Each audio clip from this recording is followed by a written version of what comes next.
top of Old Smoky. I know many liars doing very well these days, making out airline schedules.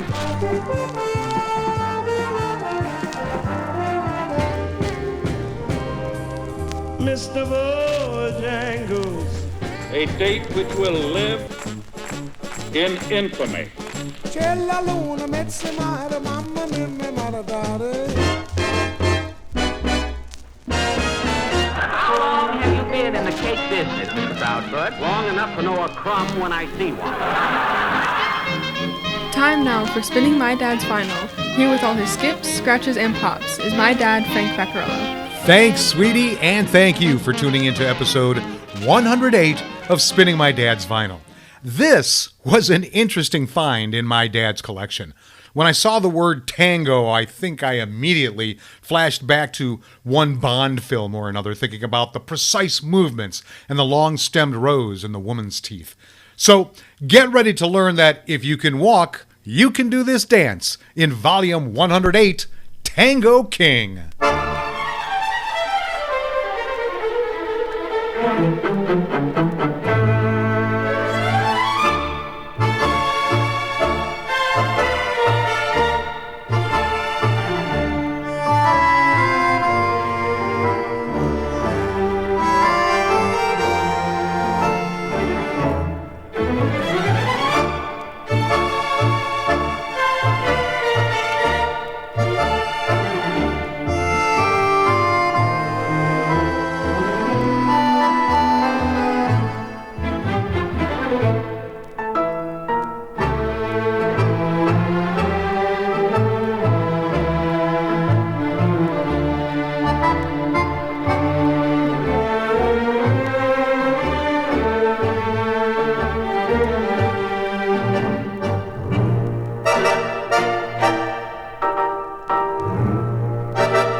Jealousy, or Jalousie, is a tango written by Danish composer Jacob Gade in 1925.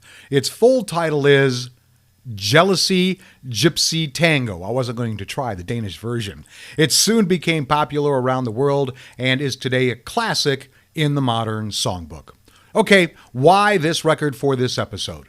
While I always enjoyed watching my parents dance on the ballroom floor, I do not believe I ever saw them do the forbidden dance. I also have no recollection whatsoever of this album being played around the house.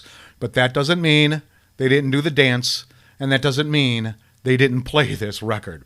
But I thought the music on the record was different and well done, and I learned a little more about the dance itself, which has an interesting history, and you will learn about it soon, too. So, now for the first of a few written by Malando.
Holando Tango, written by our featured artist, Malando. Okay, let me tell you about my dad's vinyl I have chosen for this episode.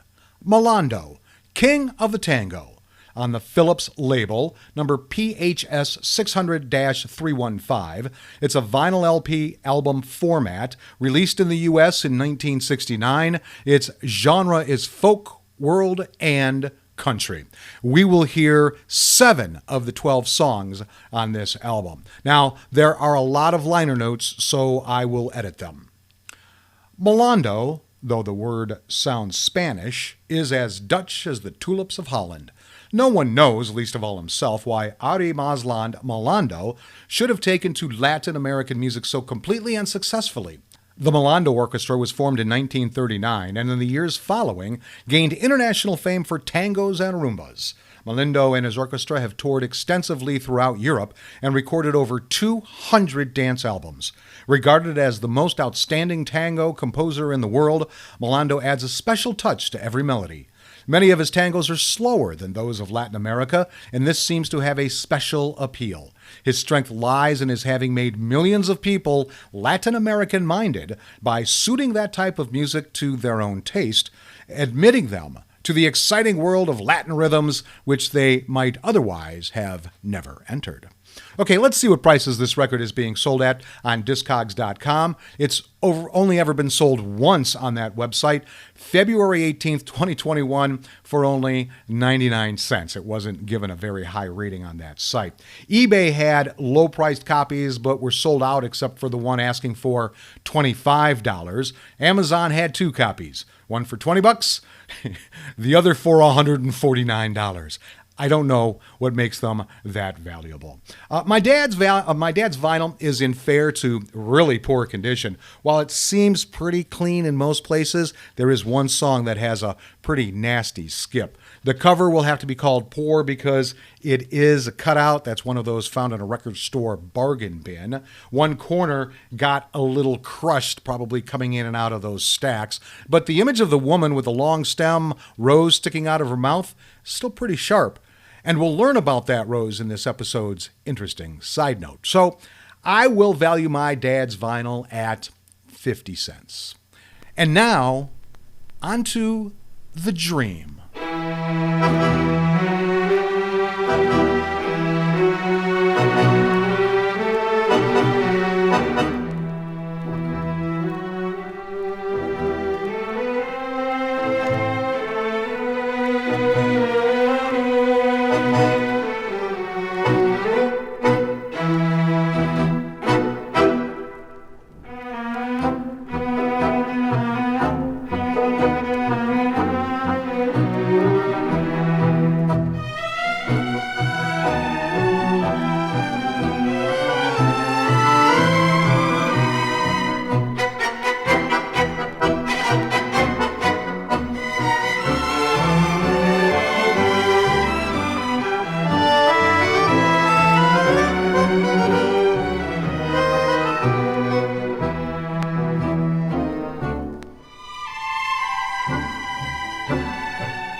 Tango Du Reve of the Dream, written by Edouard von Malderen and Jean Carwald. Okay, let's learn a little bit about our featured artist. Now, this is translated from German using Google Translate because I couldn't find an English website to tell me about him. So let's see how this goes. Arie Masland was born May 26, 1908 in Rotterdam, Netherlands. He was a Dutch composer and musician of the genres Haflabra music and dance music. Many of his works were published under the stage name Malando. Masland received piano lessons at the age of 6. After finishing secondary school, he began studying architecture, but soon switched to music. Already as a student, he founded an orchestra. He later led the ensemble The Jumping Jacks, a sextet in which he played from 1933 to 1939 as an accordionist and percussionist. He also wrote compositions and arrangements for his sextet and noted that the audience was particularly enthusiastic about tango. He soon created his own style of tango. His Opus 4 is a tango entitled Ole Guapa, which he spontaneously wrote for his wife while she was waiting to go shopping for the day. It became a catchy tune and a tango classic. In 1939, he founded his own orchestra, which had its premiere on July 1st, 1939, in the dance cabaret of the hotel Sportsit. During the Second World War, he and 2 other orchestra members were able to get from a transport to the transit camp Escape from Amersfoort. After the liberation, the orchestra was able to perform again, but in the early years, Maasland also performed with Jan Gorison as the accordion duo Malgori. A contract with the Vara in 1946 increased the orchestra's reputation, and the triumphal procession lasted from 1947 to 1960. During this time, there were countless tours through Europe, the Dutch East Indies, and in 1960 also through Japan. In 1968, Maasland undertook a journey through Argentina, the motherland of tango. On May 23, 1979, he finally said goodbye to the public with a Vara television show. His oeuvre comprises around 150 compositions. He wrote for orchestra, wind band, and other media. Maasland has won many awards, including the 1959 Oscar Mondale for Best Accordionist in Pavia, Italy, the Edison Award in 1964, and the Konemus Foundation's Golden Harp 2 years later. In 1973, he received an award from the Dutch royal family. He died November 22, 1980, in Bussum at the age of 72. Maasland's grandson, Danny Malando, is a well-known film composer and leader of a tango orchestra that prefers to play his grandfather's works. Next up, well, every kind of music has its blue period.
Blue Tango, written by Leroy Anderson. Now, I wanted to take an extra break in this episode to give you a little history about this dance. They say if you can walk, you can dance tango. The tango is a walking dance consisting mainly of walking, stopping, turning, and embellishing. It has influences from African and European culture. Dances from the candombe ceremonies of former African enslaved people helped shape the modern-day tango. The dance originated in lower-class districts of Buenos Aires and Montevideo. The music derived from the fusion of various forms of music from Europe. The words tango and tambo around the River Plate basin were initially used to refer to musical gatherings of slaves, with written records of colonial authorities attempting to ban such gatherings as early as 1789. Initially, it was just one of the many dances, but it became popular throughout society as theaters and street barrel organs spread it from the suburbs to the working-class slums, which were packed with hundreds of thousands of European immigrants. When the tango began to spread internationally around 1900, cultural norms were generally conservative, and so tango dancing was widely regarded as extremely sexual and inappropriate for public display.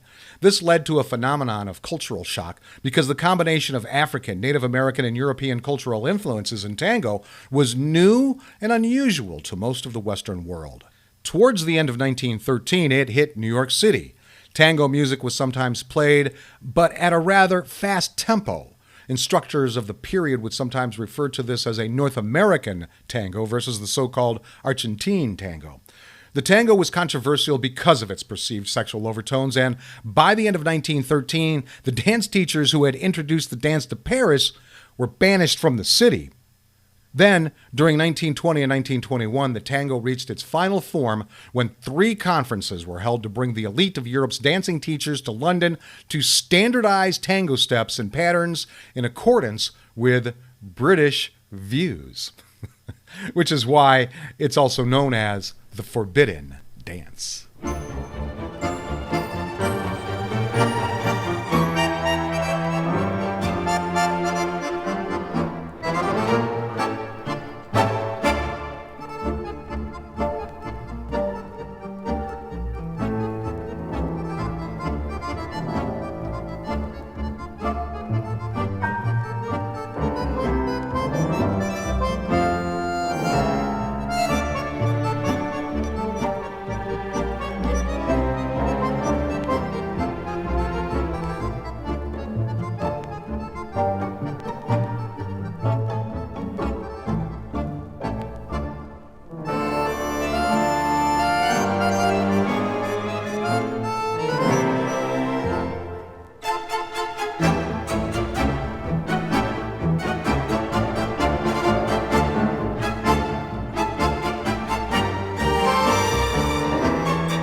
Guapita, written by Malando.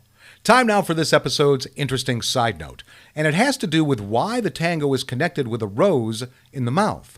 Now, for the record, the antique Argentine tango was never danced with a flower. The first memorable appearance of a red rose in tango was in 1920, when Rudolph Valentino starred in a few movies and became famous for featuring it in his most recognized dances. 1924, Blood and Sand. He plays the role of a bullfighter. At some point, there is a dance scene during which the lady involved puts a rose in her mouth. Now, the dance is a flamenco, so the question is actually, how did it go to tango? In the 1959 movie Some Like It Hot, a Hollywood comedy, the two main characters, Jack Lemmon as Jerry and Tony Curtis as Josephine, dance an Argentinian tango.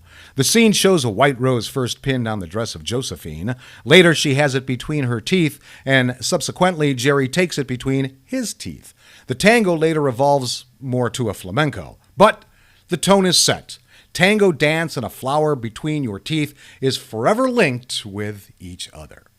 Next up, a song made popular once by an Italian singer and then much later by an American rock and roll star.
There is Poor Gigolo, and most of us know it as Just a Gigolo, a popular song adapted by Irving Caesar into English in 1929 from the Austrian tango Schöner Gigolo, Armer Gigolo, composed in 1928 in Vienna by Leonello Casucci, to lyrics written in 1924 by Julius Brammer.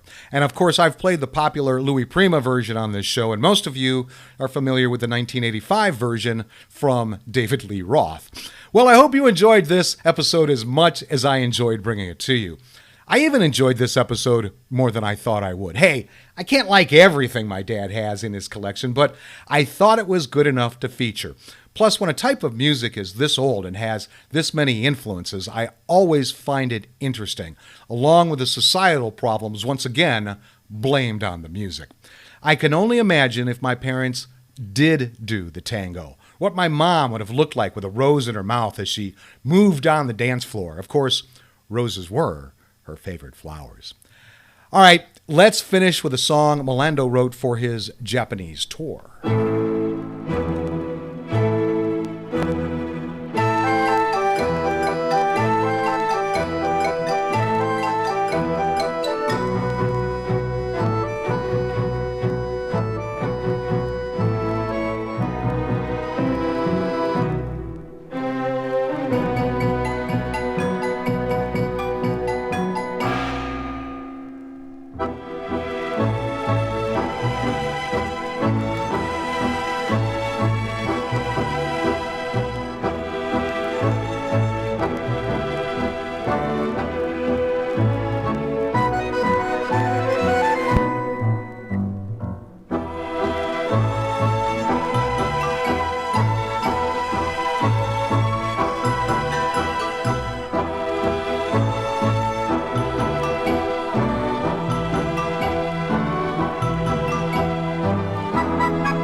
Japanese Tango, written by Holando. And there you have selections from the most outstanding tango composer in the world. So thanks for tuning into Volume 108, Tango King, However You Did. If you want more information about this show, head over to spinningmydadsvinyl.com. I'll be back next week with all my skips, scratches, and pops for Volume 109, Harry's Deo. Until then, go with the flow, my friends.